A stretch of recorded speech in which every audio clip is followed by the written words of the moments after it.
Alex Balogh's career success can be attributed to his unique combination of technical, financial, and people skills. Born in Montreal in 1932, Alex obtained a bachelor's degree in metallurgical engineering from McGill University in 1954. I was in chemical engineering, and my professor, he attracted me away from chemical engineering into metallurgy with a scholarship. From 1954 to 1976, Alex held various positions with Noranda. He became known for his unassuming style and commitment to innovation. He had many things that he could have been seeking recognition for, but didn't. And it took me years to get stories out of him that would allow me to realize just how much he had contributed to the company. Alex's technical breakthroughs and his focus on safe, environmentally responsible resource development helped create the strong platform of sustainability that underpins the entire Canadian mining industry today. Alex's commitment to innovation was evident in his early career projects. He was instrumental in the development of a new smelting process at Noranda. The construction of that reactor, the new smelter, also enabled us to build an acid plant and capture a good percentage of the gases. It allowed Horn Smelter to continue on in operation for a lot longer time than other smelters because it was able to solve some of the problems associated with acid rain, and it was certainly energy efficient. If you ask me honestly, I would take no credit for it because it was a true teamwork. Alex was also key in the development of the Gaspé puncher, designed to mechanize a labor-intensive process. There was a young chap on my shift who insisted that the puncher was too arduous a task, and there's a much easier way to do it. Fortunately, we were both working on shift, so we secretly assembled one, and that's how it was born. Since the late 1960s, we have sold over 250 units of the Gaspé puncher to virtually every copper smelter and some nickel smelters all over the world. By 1976, Alex had become VP of Noranda's copper and zinc operations.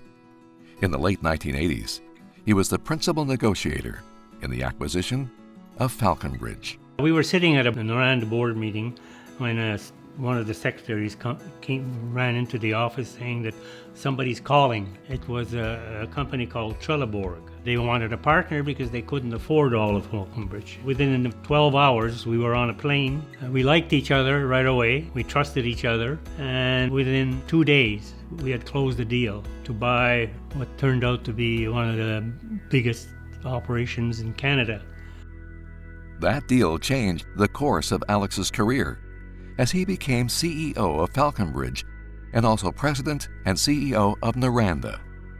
He retired from his position of chairman of Falconbridge in 2003. In the period that he had these responsibilities, we opened up 3 of the really fine mines in the world, company makers on their own. There was the Antamina mine in Peru, the Collahuasi mine in Chile, and the Raglan mine in Quebec, and they are all still very active today.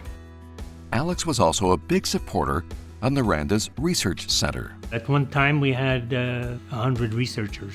We also were top of the line in the business of concentrating minerals, not just smelting them and producing, but concentrating them. And some of the top people in that field were products of the research center. Alex also led the industry in addressing environmental concerns. At one point, he closed the leach plant in Gaspé to protect the York River. We closed it because the York River is a salmon river that is loved by everybody, not just Gaspésians, and was going to last a lot longer than our ore body.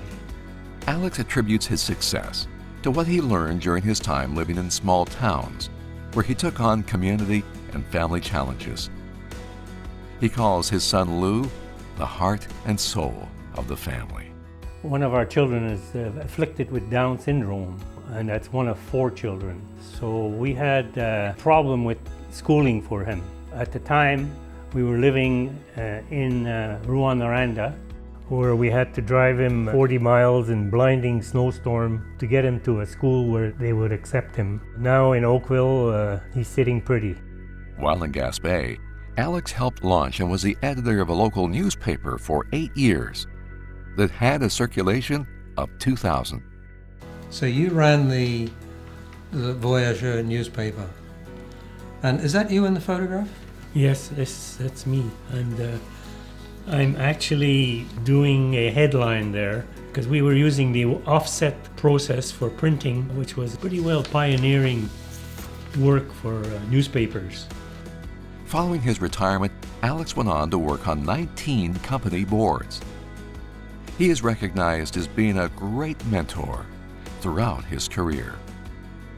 I'm sure there are a lot of other people would want to thank Alex for the mentorship and the sort of enthusiasm that he showed, enabled them to broaden their experience from metallurgists out to the broader mining industry. He brought all that, I think, to a lot of people, and particularly to myself.